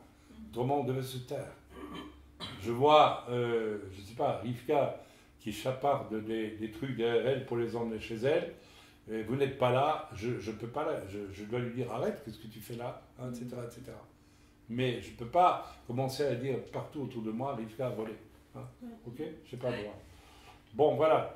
Et moi, je te dis que tu es Pierre, et que ce roc, je bâtirai mon église. On a vu hier que, clairement la différence entre Pétros et Pétra. Amen. Et c'est intéressant de dire que les portes du séjour des morts ne prévaudront point contre elles. Donc attention, c'est ce qui est construit non pas sur la chair et le sang. Hein? Pierre qui devient, soi-disant, le premier apôtre, le premier pape de Rome, ça c'est la chair et le sang. Okay? Mais c'est ce qui est construit sur le roc qui est Yeshua. C'est sur ça que le royaume des morts ne peut pas prévaloir. L'enfer ne peut pas avoir une prévalence sur le royaume de Dieu. C'est impossible. Voilà. Alors il dit, je te donnerai... Alors, promesse faite à Pierre. Mais en fait, c'est une promesse qui est faite à nous tous. Je te donnerai les clés du royaume des cieux. Vous vous rendez compte de ce que ça veut dire? Alors, ça veut dire quoi, les clés du royaume des cieux? Ben, ça veut dire la clé qui ouvre et qui ferme. Une clé, ça sert à ouvrir et à fermer. Ça veut dire que je te donne le pouvoir d'ouvrir ou de fermer. Mais par rapport à quoi? Par rapport à quoi est-ce que je peux ouvrir ou fermer? Alors, le Seigneur, il explique, ce que tu lieras sur la terre sera lié dans les cieux. Et ce que tu délieras sur la terre sera délié dans les cieux. Alors, il recommande, etc. Alors, qu'est-ce que ça veut dire, lier et délier dans les cieux? Je me suis questionné, moi aussi, jeune serviteur, et pendant des années, qu'est-ce que ça veut dire? Est-ce que Dieu a donné aux apôtres le pouvoir de lier telle chose dans les cieux et de délier telle chose dans les cieux? Non. Je ne crois pas que ce soit ça du tout. On va essayer de commencer à comprendre, n'est-ce pas, ce que ça veut dire. Alors, on va lire la note dans la Bible. Si vous avez la même Bible que moi, vous l'avez? Non? Oui, Vous avez oui, la McDonald's, pardon, la MacArthur, avec lequel je ne suis pas d'accord pour beaucoup de choses. Hein. Et je dis ouvertement, hein, MacArthur, il dit que les dons, les 9 dons de miracles dont on vient de parler et autres n'existent plus depuis les premiers temps de l'Église et que les 5 ministères n'existent plus. Alors ça, vous oubliez, je ne l'accepte pas et l'Écriture nous montre le contraire. Enfin bon, ce n'est pas le sujet de ce soir. On va lire ensemble la note sur les clés du royaume des cieux. Elle représente l'autorité. Christ, donc Yeshua, Mashiach, confie à Pierre et par extension à tous les autres croyants l'autorité de déclarer ce qui est lié et délié dans le ciel. Alors, qu'est-ce que c'est? Cette délégation va de pair avec la promesse de Jean 20, 23, où Christ donna à ses disciples, je vais voir si j'ai marqué qu'on va le lire, non, on ne va pas le lire maintenant. Christ donna à ses disciples l'autorité de pardonner ou de retenir le péché des gens. Les deux passages doivent être compris dans le contexte de Matthieu 18, 15, 17, c'est ce qu'on va lire dans quelques instants, ok? Qui contient les instructions précises de Mashiach. Écoutez, prenons l'habitude de remplacer Christ par Mashiach et Jésus par Yeshua. On est quand même messianique, hein? Même si on est des messianiques équilibrés et non fanatiques, mais après tout, essayons quand même d'être... c'est plus biblique, hein? Alors faisons-le. Voilà. Donc, il contient les instructions précises de Mashiach sur les mesures à prendre face au péché au sein de l'Église. Voir la note sur 18-15, on va y aller. Interpréter ensemble, ces textes signifient que tout corps constitué de croyants, tout corps constitué de croyants. Donc, rappelez-vous que le Seigneur dit que là où 2 ou 3 sont assemblés en mon nom, je suis avec eux. C'est déjà un corps constitué de croyants. Okay. L'Église, ce n'est pas un bâtiment, ce n'est pas une institution d'hommes, c'est un rassemblement de chrétiens qui sont, ça c'est l'enseignement que je donne avec les 5 ministères dans la formation à Mansoir, qui sont même probablement évangélisés et établis par un apôtre. Donc ça, c'est ça l'Église. Une Église locale, on va dire. Mais l'Église commence là où 2 ou 3 sont faits. C'est une réunion, l'Église, c'est tout. C'est un rassemblement de croyants. On continue la lecture. Donc, un corps constitué, ça veut dire un corps constitué. On dit ça aussi en politique, les corps constitués. De croyants, c'est la même signification. De croyants qui agissent en accord avec la parole de Dieu, possèdent l'autorité de déclarer si une personne est pardonnée ou non. Attention, ce n'est pas nous qui décidons qu'on pardonne ou on ne pardonne pas. Mais on a l'autorité de déclarer cette personne est pardonnée ou n'est pas pardonnée. Vous voyez la nuance entre les deux? Je ne pardonne pas, je pardonne moi tout, mais j'ai l'autorité, et on va voir dans quel contexte, on va voir le contexte maintenant, de dire cette personne n'est pas pardonnée ou est pardonnée. Et c'est l'Église qui peut le dire. Et on va aller vérifier le contexte, on va lire ensemble. Vous voyez qu'on est sur des choses importantes. Ok? Oui. Voilà. Excusez-moi, je ne sais plus où j'en suis. L'Église n'a pas autorité de décider de la culpabilité. Attention, donc je n'ai pas autorité de déclarer la culpabilité des gens, mais seulement celle de prononcer le jugement du ciel en se basant sur les principes de la parole. Lorsque les croyants s'appuient sur la parole de Dieu pour porter de tels jugements, ils ont l'assurance que le ciel est d'accord. Alors, vous voyez bien la différence entre les deux, hein? On va y venir, on va voir le contexte. En d'autres termes, tout ce qui pourrait lier ou délier sur la terre est déjà lié ou délié dans le ciel. Lorsque l'Église affirme qu'une personne qui refuse de se repentir est liée par le péché, elle exprime l'opinion de Dieu sur cette personne. Voilà, j'ai interpellé il n'y a pas très longtemps une personne qui pêche même beaucoup, elle refuse de se laisser interpeller, eh bien, je veux dire, elle est liée dans le ciel, c'est-à-dire qu'elle est déclarée dans le ciel pécheresse. Donc attention à notre péché. Si nous péchons, l'Église n'est pas là pour nous punir, mais elle est là pour nous mettre en garde. Ça veut dire que dans le ciel, cette personne, elle est liée, son péché est lié, son péché est exposé. Ça ne veut pas dire pour ça que Dieu va l'envoyer en enfer. C'est-à-dire son péché est lié. Après, ce que Dieu va faire pour amener cette personne à se rendre compte de sa situation, eh bien, ça nous échappe. Nous pouvons prier pour ça aussi. Nous pouvons prier. Attention, il ne faut pas se contenter de dire son péché est lié, fini. Non, il faut garder de l'amour, même pour le péché. Mais son péché est lié. Et l'Église peut le dire. Donc moi, je peux dire de cette personne, son péché est lié dans le ciel. Elle est considérée comme pécheresse aux yeux de Dieu, bien qu'elle dise qu'elle a accepté le Seigneur. Donc, pour nous tous, attention, parce qu'on ne joue pas avec le péché. On ne se moque pas de Dieu, et on ne se moque pas de l'Église non plus. Donc, l'Église ne juge pas, mais elle peut déclarer telle personne est liée par son péché. Ok ? Si la personne se repent devant l'Église, l'Église peut dire elle est déliée de son péché. Et on peut la recevoir même de nouveau dans l'Église. Une personne qui résiste au péché, son péché est lié dans le ciel et normalement on ne la reçoit plus dans l'Église. On ne peut plus. Vous savez, il y a une époque en Angleterre, lorsqu'une personne venait à l'Église et qu'on voyait qu'elle chipotait, qu'elle péchait, nanana, etc., et qu'elle ne se repentait pas, on disait à toute l'Église, on met cette personne au banc de l'Église. C'est-à-dire qu'elle devait s'asseoir sur un banc réservé devant, où s'assoyaient tous les gens avec qui Dieu ne parlait plus. Les hommes ne parlaient même plus. On disait, tu ne peux plus prendre la Sainte Seine, tu ne peux plus... voilà, on attend que tu te repentes. Et tant que tu ne repens pas, tu restes là. Et si tu ne veux plus venir à l'église, ben tu n'es plus à l'église. C'est tout. C'est ton choix. Mais on sait que tu as péché, on te l'a dit, tu ne veux pas te repentir. Clac. Donc ceci est important. Voilà.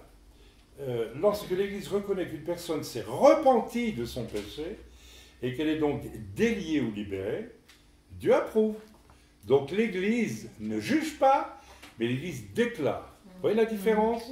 C'est important. Et ça a des conséquences pour les relations entre la personne et l'Église. L'Église n'est pas une écurie où on amène n'importe quoi. Oh, je sais que ce que je suis en train de dire là, ça va déplaire à beaucoup même de pasteurs. Ils n'ont pas le courage d'affronter le péché autour d'eux. Amen. Parce que peut-être ils vivent eux-mêmes aussi, parfois, dans le péché. On va aller lire maintenant, c'est intéressant, non? Alors voilà, c'est des choses qu'il faut savoir. Alors on continue, où est-ce que j'en suis? On va lire mon carnet est déjà plein de notes. Alors déjà, je ne sais pas si quelqu'un pourra s'y retrouver après moi, mais c'est rien. Donc on va aller lire maintenant Matthieu 18, 15. Ok? Matthieu 18, 15, je vais lire avec vous. On va voir le contexte maintenant dans lequel le péché est considéré. 18, 15. Alors on lit ensemble. Si ton frère a péché, ou ta sœur, hein, il n'y a pas que les hommes, hein. Non, vous ne croyez pas? Bon. Va et reprends-le entre toi et lui seul. Bien qu'on pourrait se poser des questions, pourquoi est-ce que l'apôtre Paul s'adresse aux hommes en premier? Mais je n'entrerai pas dans le détail, mais bon, on pourrait en discuter. C'est probablement parce que les femmes de l'époque étaient généralement bien plus soumises à leur mari. Et donc, je pense que les maris devaient leur dire, quand elles péchaient, écoute, comment? C'est Jésus qui parle. Ah, c'est Jésus qui parle. Ah, pardon, oui, c'est Jésus. Alors, non, bon, je mets tout de côté. Excusez-moi, ce que je viens de dire, c'était une interprétation, en fait, qui n'était pas utile. Alors, on met de côté. Si, oui, c'est Jésus, Yeshua qui parle. Si ton frère a péché, va et reprends-le entre toi et lui seul. Va et reprends-le entre toi et lui seul. Ça veut dire que, un, tu ne dis rien à personne. Aujourd'hui, vous savez le nombre de choses qui circulent sur les uns. On a dit sur moi des trucs incroyables. Quand j'ai écrit mon livre Bénédiction des Pères, il y a une femme du sud de la France, c'est un pasteur qui m'a connu, elle répandait le bruit partout, elle ne me connaissait pas, hein, que j'avais triché, je l'avais fait écrire par 3 rabbins. Un livre où on parle de Yeshua tant que ça. Pourquoi 3 rabbins d'ailleurs? Je ne sais pas, ça aurait pu être 4 ou 5 ou 10. Je ne sais pas. Je suis toujours. Et vous savez, les gens, ils écoutent ça. Voilà du péché. Si tu écoutes des choses et que tu n'as pas le pouvoir, ça c'est vrai, moi j'ai déjà le droit d'aller te trouver et te dire tu as péché. Parce que tu écoutes des choses qui ne sont pas vraies. Généralement, quand je communique des choses négatives, c'est qu'elles sont avérées. Autrement, je me tais. Vous l'avez remarqué, ça? Oui. Ouais. Autrement, je me tais. Okay? Il y a des serviteurs de Dieu dont il faut se méfier, on peut le dire ouvertement aujourd'hui, parce qu'il y a 42 000 témoins. J'exagère à peine. Je le dis ouvertement, à Bénin, pas un homme comme Bénin. Là, on est en droit d'en parler. Il y a eu tant de témoins. Il a été interpellé et, à ma connaissance, il ne s'est jamais vraiment repenti. Il a fait une repentance sucrée. Et oui, j'ai un peu exagéré. Appelez ça un peu transo. J'ai un peu exagéré. Je ne l'ai pas fait exprès. Ce n'est pas moi qui l'ai fait. Ça m'a échappé. Vous savez, tout ce genre. Toutes ces réactions-là, ça veut dire que tu ne te repens pas. Tu restes pécheur. Tu restes pécheur. Mais toi, qui vois le péché chez l'autre, en tout cas, premièrement, tu ne reçois rien comme accusation de péché chez autrui. D'ailleurs, faites l'expérience quand quelqu'un vous envoie un mail, etc.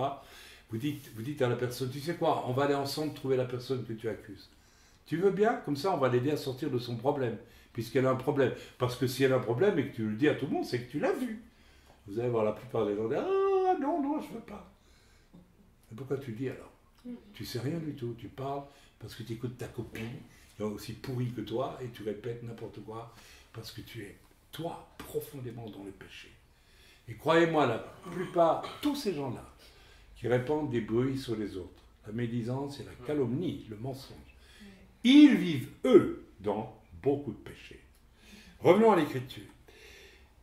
Si ton frère pêche, va et reprends-le entre toi et lui seul. Ok? S'il t'écoute, tu as gagné ton frère. S'il t'écoute, c'est aussi qu'il va reconnaître sa faute. Donc il suffit. Imaginons que Myriam, je ne sais pas, à son travail aujourd'hui, parce qu'elle était un peu fâchée avec sa patronne, imaginons, hein, elle donne un coup de pied au chat en passant. Et alors, moi j'étais là, justement je passais à ce moment-là, je vais boire un café et je la vois faire. Alors, quand elle rentre à la maison, je vais trouver Myriam qui dit, mais pourquoi tu as shooté dans le... Tu l'as pas fait, j'espère, hein? Non. Elle ne l'a pas fait. C'est un exemple inventé.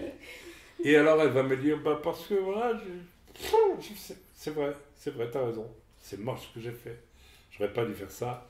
Je vais demander pardon et demain je demanderai pardon au chat. Enfin non, c'est vrai, le chat, je lui donnerai une caresse au moins. Et pas, il faut que je... Eh bien, elle va prier devant moi, avec moi. Et puis, vous savez ce qui est formidable? Après, c'est fini. C'est fini. C'est terminé. Ce qu'elle a confessé, plus personne. Moi, j'en parlerai jamais, elle non plus. C'est ce que la Bible dit, tu as gagné ton frère. Voilà comment nous devrions nous comporter entre nous. Entre nous. Oui. Ça veut dire que même si, par exemple, Loïs voit que Sarah fait quelque chose de mal, il ne faut même pas nécessairement qu'il vienne me le dire. Il doit d'abord aller la trouver gentiment. Dire, écoute, voilà ce que tu as fait là, c'est dommage. Hein? Et puis, il va regarder aussi dans sa propre vie. Attention, parce qu'avant d'aller trouver l'autre, il faut peut-être prier aussi soi-même et dire, est-ce que moi je suis si net que ça en tout? Il faut peut-être commencer par là aussi. Et je crois que c'est pour ça que les gens ne vont pas trouver l'autre, parce qu'ils ne sont pas nets eux-mêmes. Et ils se disent, comment je vais aller trouver l'autre? Parce que moi-même, voilà, j'ai chapardé un sachet de chips aujourd'hui, ou je ne sais pas quoi. Donc, je dirais en préambule à tout ça, d'abord se regarder soi-même. Ok, et alors aller trouver l'autre. Mais pour ça, ici Jésus parle à des gens qui sont censés être des saints, des gens parfaits. Amen. Mais s'il ne t'écoute pas, prends avec toi une ou deux personnes, afin que toute l'affaire se règle sous la déclaration de 2 ou 3 témoins. Donc là, voilà, la personne ne veut pas, il faut prendre 2 ou 3 personnes et aller la trouver, etc. Et alors, les 2 ou 3 personnes, il n'est pas dit spécifiquement que ce sont des gens qui ont été témoins du péché, mais ce sont des témoins de la démarche de celui qui va trouver l'autre pour lui demander de se repentir. Et à moins que celui qui accuse soit vraiment un être diabolique et qui a inventé tout, les témoins vont le voir. Alors, on ne peut pas tricher avec ça. Donc les témoins vont être dès lors témoins de ce que la personne en face qui a péché ne se repent pas. Ok? Donc ils sont témoins. Non, après, attends, parce que là, il faut que je finisse. Il faut que je finisse. Ok? Voilà. S'ils refusent de les écouter, alors tu le dis à l'Église. Dans ce cas-là, tu vas trouver les anciens de l'Église et tu dis, voilà, j'ai essayé, j'ai pris le témoin, et ça n'a pas marché non plus, donc on va dire à l'Église. Ok? Et dans ce cas-là, voilà, qu'il soit pour toi. Alors, s'il refuse, voilà, et s'il refuse aussi d'écouter l'Église, parce que c'est l'Église qui va l'interpeller. Ok? Vous voyez les 3 étapes. Et s'il refuse d'écouter l'Église, qu'il soit pour toi qui es allé l'interpeller, comme un païen et un publicain. Je vous le dis en vérité, tout ce que vous lirez sur la terre sera lié dans le ciel, vous voyez? Et tout ce que vous délirez sur la terre sera délié dans le ciel. Donc si tu suis la procédure loyale et biblique, et que la personne ne se repente pas, donc en fait 3 fois, la personne aura l'occasion, une fois dans l'intimité avec une seule personne, une deuxième fois avec 2 ou 3 témoins, c'est évidemment plus difficile, et une troisième fois devant l'Église. Mais le désir chaque fois est d'amener la personne à la repentance, et puis que tout le monde efface et oublie. Ah, évidemment, c'est plus humiliant devant l'Église que devant une seule personne. Mais si la personne... Normalement, tout chrétien doit connaître ceci. Et doit savoir que si on vient la trouver pour un péché, qu'elle ne se repent pas, la personne va venir avec 2-3 témoins, et puis s'il ne se repent pas, elle va dire à l'Église. Et puis que l'Église va la considérer comme un païen, un publicain. Donc si c'est une personne un tant soit peu intelligente, la première fois qu'elle est interpellée, qu'est-ce qu'elle va faire? Répondez, s'il vous plaît. Répondez. Elle va se reconnaître. Répondez. Est-ce que tout le monde... J'ai besoin de savoir si vous avez compris. Elle va se repentir. Okay. Si elle ne le fait pas, alors il y a un vrai problème. Alors l'Écriture dit, dans ce cas-là, vous devez la considérer, cette personne, comme un païen et un publicain. J'ai pratiqué ça il y a un certain temps avec un homme qui avait menti, qui avait inventé des mensonges graves. Même que c'est un pasteur. Je l'ai confronté et il n'a pas voulu reconnaître son péché. Il s'est enferré dans ses réponses de façon telle qu'il ne faisait que prouver qu'il l'avait vraiment fait. Et nous avons suivi la procédure et à la fin, je lui ai écrit, écoute, moi, et j'ai envoyé un email à l'église, en général à l'église, en disant, voilà, nous considérons désormais cet homme comme un païen, un publicain. Ça veut dire que l'Église dit, nous ne le jugeons pas, mais nous avons essayé de lui faire voir son péché, n'a pas voulu. Ok, donc maintenant, eh bien, nous l'avons, voilà, par la procédure que nous avons accomplie, eh bien, nous avons lié son péché dans le ciel. C'est-à-dire que c'est écrit dans le ciel, et puis voilà. Ok, si cette personne avait tout de suite, ça aurait été bien plus simple, demander pardon, parce que son mensonge était terrible, vous savez. C'était violent. Les gens de mensonge qu'on fait pour détruire les autres. On invente des choses, mais graves. Ok, donc, elle aurait demandé pardon. Ça m'est arrivé un jour, une femme, une sœur m'a prévenu qu'une ancienne membre qui venait à l'église à l'époque, on avait des réunions à Lausanne, avec qui on n'avait jamais eu le moindre problème, avec qui on avait toujours été plus qu'aimable, plus que correct, avait décidé de quitter parce qu'elle avait été blessée par le comportement d'un ancien qui avait été un peu dur. Mais moi, je n'avais rien fait. Du coup, elle a monté dans sa tête vraiment beaucoup de colère, d'amertume, et elle a décidé que toute l'Église était pourrie. Et que, voilà, il fallait même dénoncer l'Église comme une fausse Église, et moi aussi. Hein. Waouh! J'ai dit, ben dis donc, elle est forte celle-là. Donc on m'a donné son nom et tout, et je lui ai écrit, j'ai dit, pourquoi vous faites ça? Vous avez quitté l'Église, c'est votre droit, mais moi je ne vous ai jamais rien fait. Et elle m'a demandé pardon. Est-ce que son péché est toujours lié dans le ciel? Non, il est délié. Ok? Alors, c'est pas une petite chose. Hein. Donc, ça veut dire que nous ne jugeons pas nous-mêmes, mais nous devons pratiquer ce qu'il faut pratiquer, que Jésus lui-même nous a... Et notez bien que lorsque le Seigneur parle de 2 ou 3 témoins, c'était déjà vrai, Jésus est juif. C'est exactement ce qui se passe normalement, qui est commandé. D'ailleurs, on va le lire tout de suite. On va le lire ensemble. Alors après, il y aura des questions peut-être. Deutéronome 19, verset 15, si vous voulez bien. Qui va me lire ça? Allez. Et puis on lira 1 Corinthiens 5, verset 11. Si quelqu'un le trouve, il me le dit.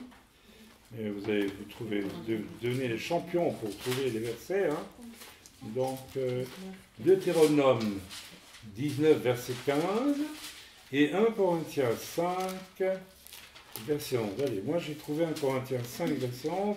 Qui a trouvé Deutéronome? Vas-y, à haute voix. Hein. Un seul témoin ne suffira pas contre un homme pour constater une faute, un forfait, un péché quelconque qu'on peut commettre.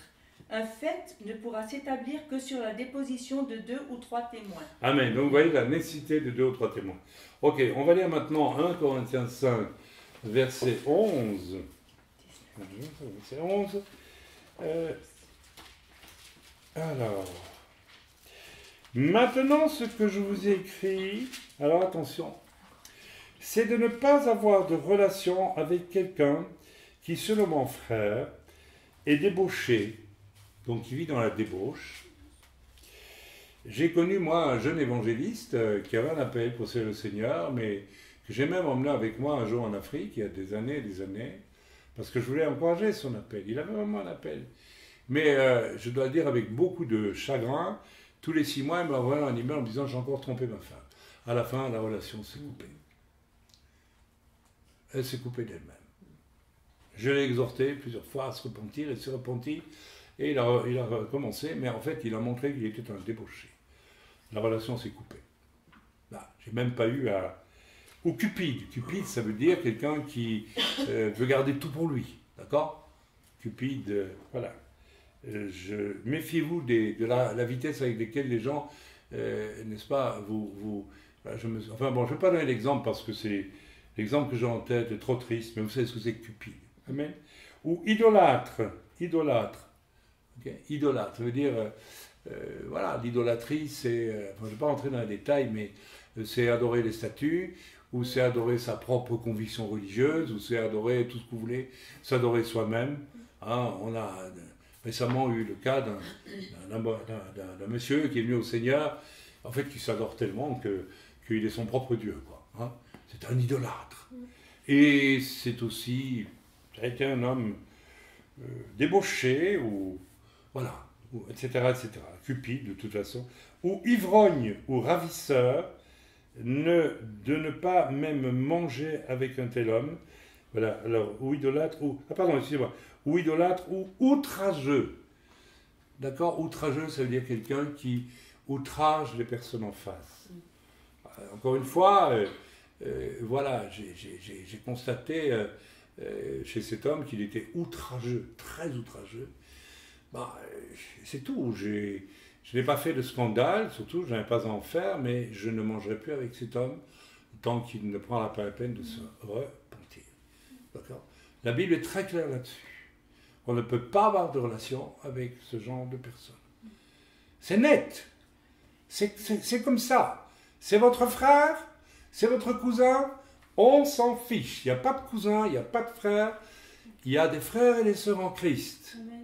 Il n'y a pas de la famille ou pas la famille. Ça ne compte pas. D'accord? C'est un principe fondamental sur lequel on peut terminer notre étude de ce soir. Quand la mère de Yeshua va venir avec ses frères dans la chair, demande à Yeshua, dis donc, ça commence à nous embêter ton ministère, hein, parce que tout le monde en parle dans tout Israël. On aimerait bien que tu sois un peu plus discret, rentre à la maison, viens aider ton père à faire des charpentes avec le rabot, et puis c'est tout, quoi. Et Yeshua va dire, qu'y a-t-il femme entre toi et moi? Voici ceux qui sont mes frères, mes sœurs. Et il va désigner ceux qui l'écoutent et qui le suivent. Il ne faut jamais oublier ça, nos véritables frères et sœurs ne sont pas, quand nous sommes devenus enfants de Dieu, nos frères et sœurs dans la chair. Si vous n'acceptez pas cette idée, vous allez de toute façon vous exposer à de terribles déconvenues, mais voilà, c'est pas parce que vos frères et vos sœurs, ou vos pères, vos mères, que sais-je, vos grands-parents, vos cousins, sont des gens que vous aimez bien, qu'il ne faut pas prier pour leur salut. Parce que ce n'est pas parce que ce sont vos cousins ou que c'est d'autres qu'ils vont au ciel ou qu'ils ne vont pas en enfer. Point final. Ok, donc c'est très très très très important. Voilà, donc je pense qu'on va s'arrêter là pour ce soir. Ah ouais, non, Loïs, tu avais une question. Alors. Ouais. Non, c'était, je crois que vous aviez répondu, c'est quand la deuxième fois on va voir quelqu'un parce qu'il a refusé de se mentir. Est-ce que c'est nécessairement les anciens? Alors, c'est une bonne question. Je pense que dans ce cas-là, effectivement, ce serait beaucoup plus sage. Si par exemple tu vois que Rivka a fait un truc qui est mal, tu vas la trouver toi, et tu le lui dis. Je suppose que tu es arrivé au moins 3-4 fois depuis que tu es là. Hein? Non, d'accord. C'est bien. Alors, non, mais c'est vrai qu'il faut détendre un peu l'atmosphère avec ces questions-là. C'est déjà assez pénible. Mais il faut le faire. Ok, si elle ne t'écoute pas, effectivement, qui vas-tu prendre? C'est mieux de prendre des anciens pour qu'ils commencent déjà à se rendre compte de ce qui se passe. D'accord? Et qui sont censés aussi avoir le Saint-Esprit et avoir du discernement. Il ne faut pas oublier ça. Hein. Un véritable ancien, c'est aussi une personne qui a donné sa vie à Christ. Vous savez, c'est peut-être la chose la plus rare et la plus difficile à trouver. Et pourtant, c'est ce que Dieu veut. C'est qu'on donne vraiment nos vies au Seigneur. Mais tant et tant de chrétiens ne veulent pas le faire. Ils veulent être sauvés et puis vivre heureux sur la terre, mais pas donner leur vie complètement au Seigneur. Mais un véritable ancien, donc celui qui ne donne pas pleinement sa vie au Seigneur, au point de mourir pour Christ s'il le faut, n'a pas accès, je vous ai dit tantôt, à la gloire de Dieu. Il n'a pas un discernement immédiat et foudroyant. Le véritable ancien, le véritable serviteur de Dieu, il sait tout de suite. Il sait même avant, parfois. Vous savez, quand je reçois des gens en entretien, je sais quand ils ne me disent pas la vérité tout de suite. Et je sais des tas de choses qu'ils veulent oublier, mais que moi l'esprit me montre. Et alors on travaille là-dessus. C'est arrivé des centaines de fois. Ok, donc effectivement, c'est mieux de prendre 2 anciens dignes de ce nom et de retourner voir la personne. Oui, c'est beaucoup mieux. C'est une bonne question que tu as posée. Très, très bon, excellent. Et donc, voilà. Et puis, voilà, après, si la personne ne veut pas... nous l'avons fait comme ça avec cet homme qui avait inventé une chose absolument honteuse sur quelqu'un d'autre. Et voilà, nous l'avons interpellé bibliquement. Et finalement, comme il a refusé de reconnaître sa faute, nous l'avons déclaré païen, publicain, et son péché lié dans le ciel. C'est son problème. Je n'ai pas de colère, pourtant ça m'avait touché directement, son mensonge, et c'était grave, c'était trop grave que pour le laisser comme ça. Et je n'ai ni colère, ni rien du tout, et le Seigneur m'a même dit, alors vous savez, ça va très loin, tu le considères comme un païen et un publicain, tu sais pourquoi? Parce qu'il est un païen. Moi, ça m'a sidéré d'entendre ça. Le Seigneur m'a dit, si cette personne-là était vraiment chrétienne, elle se serait repentie. Donc si elle ne se repent pas, c'est qu'elle n'est même pas vraiment chrétienne. Donc cet outillage dont je viens de parler maintenant, il va aussi nous permettre de voir qui est chrétien et qui n'est pas chrétien. Celui qui ne sait pas se repentir n'est pas chrétien. C'est un faux chrétien. Celui qui sait demander pardon est un vrai chrétien. Il y a des gens qui butent là-dessus toute leur vie. Toute leur vie. Et vous avez des orgueilleux finis qui finissent par être monstrueux dans leur comportement, ils ne s'en rendent même plus compte. Parce qu'en fait, ils ne peuvent pas supporter l'idée de demander pardon. J'en vois, vous savez, des chrétiens comme ça. Ces gens-là ne sont pas des chrétiens. Ce sont des païens dans l'Église. Et je pense que le péché, c'est l'occasion, soit de démontrer à celui qui pêche s'il est vraiment chrétien ou pas, et j'ai peut-être l'occasion pour l'Église de se défaire, de mettre de côté. Parce qu'on peut perdre du temps longtemps, vous savez, avec des gens qui pêchent et qui ne se repentent jamais. On peut passer, ces gens-là, ils vont vous pomper l'air toute votre vie, pour rien. Alors que si on appliquait la parole de Dieu, ben les choses seraient claires. Il y a des gens dont moi, j'ai compris que je ne pouvais plus m'occuper. Impossible. C'est tout. On les laisse. Voilà. La parole de Dieu, elle est forte, elle est riche, et elle doit être écoutée, suffit. Amen. Amen. Voilà. Merci pour ta question. Est-ce qu'il y a une autre question? N'hésitez pas. Hein. Ce sont des sujets très... Oui, Elisheva? Si ici c'est Elisheva. Elle va me poser une question terrible, je ne peux pas y répondre. Oui, là, c'est dans le cadre de l'Église, c'est-à-dire oui. vis-à-vis d'un frère ou d'une sœur. Oui. Mais si on est confronté à un problème du même ordre... Est-ce que tu veux... Attends, recommence ta question et parle plus fort. Oui. Donc si on est... Ça, c'est dans le cadre de l'Église, donc c'est par rapport à un frère ou une sœur. D'accord. Hein. Oui. Mais si on est confronté au même problème avec quelqu'un qui n'est pas croyant, un païen, qu'est-ce qu'on fait? Ça n'a rien à voir. Non. Est-ce qu'on va le trouver aussi pour le... Non, ben non, enfin, Elisheva, voyons. Il est dit, s'il y a un frère... Oui, oui, d'accord. Mais c'est pas un frère. Non. Est-ce qu'il y a une indication dans la parole d'aller trouver les païens pour leur dire qu'ils doivent se repentir, autrement leur péché est inscrit dans le ciel? Évidemment, tous leurs péchés sont inscrits dans le ciel. Je ne vois pas du tout... ta question n'est pas... Oui, mais si la personne t'a fait du mal... mais c'est une autre question. Oui. Mais tu lui Oui, pardonnes. c'est tout à fait une autre question, je lui pardonne. Oui, mais alors c'est un autre sujet. Oui. Si un païen te fait du mal, ben, tu lui pardonnes, c'est tout. Ouais. Tu lui montres le visage qu'avaient les chrétiens qui brûlaient dans l'arène à Rome. C'est ça que tu fais. Tu peux rien faire, tu ne dois rien faire. Même pas que tu peux ne rien faire.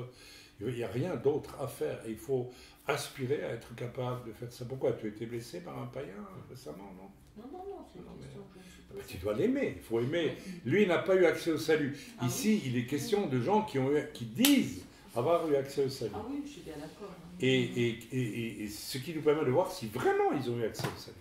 Parce que lorsque j'ai interpellé cette personne il y a pas mal de temps déjà, sur le modèle biblique, où Dieu m'a dit, fais-le. Vous savez pourquoi Dieu m'a dit, fais-le? Parce que personne ne le fait.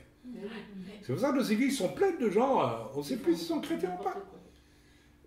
Et je crois que je le referai si c'est nécessaire. Ça va très loin, vous savez. Et donc, dans ce cas-ci, c'est quelque chose que l'Écriture nous dit de faire, parce qu'elle va nous permettre aussi de nous rendre compte qui est vraiment chrétien et qui ne l'est pas. Parce que le vrai chrétien, qui on interpelle, bon, la sœur... elle a demandé pardon tout de suite.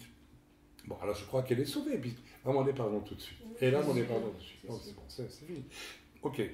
Bien que là aussi, il y a à boire et à manger. Hein. Il y a à boire et à manger. Il y a des gens qui demandent pardon, mais qui ne vont pas aller réparer le mal qu'ils ont fait. Là aussi, on doit absolument pouvoir demander, dans l'Église en tout cas, et donc dans le corps en général, le corps du Messie, si une personne... accepte de se repentir et dire mais il faut aussi que tu aies réparé le mal que tu as fait auprès de Pierre, Jacques ou Paul. Si par exemple tu as volé 100 € à ton voisin et que je l'ai vu, je vais te trouver, tu te repens, mais il faut aussi que tu remettes les 100 €. Pas te contenter, je suis pardonné, c'est tout. Moi j'ai vu les chrétiens comme ça, une fois que c'est pardonné, ah oui, dis non, et les gens qui calomnient, etc., ben, s'ils sont vraiment repentis, ils vont écrire une lettre aux gens.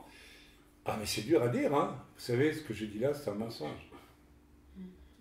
Ah, mais si tu ne le fais pas, tu t'es pas repenti. Hein. Ah, ça doit être dur. Mais ça serait une terrible leçon, ça, d'avouer ce que j'ai dit. Ou bien j'ai exagéré, ou j'ai déformé la réalité, ou j'avais entendu ça, mais je n'ai aucune preuve que c'était vrai, je l'ai colporté. Ok? Alors il faut écrire, je te demande pardon. Et c'est rare de recevoir une lettre où les gens vous demandent pardon. Hein. Ok, je n'en dis pas plus, mais voilà. Ok, maintenant je pense que nous sommes arrivés au bout de notre cours pour ce soir.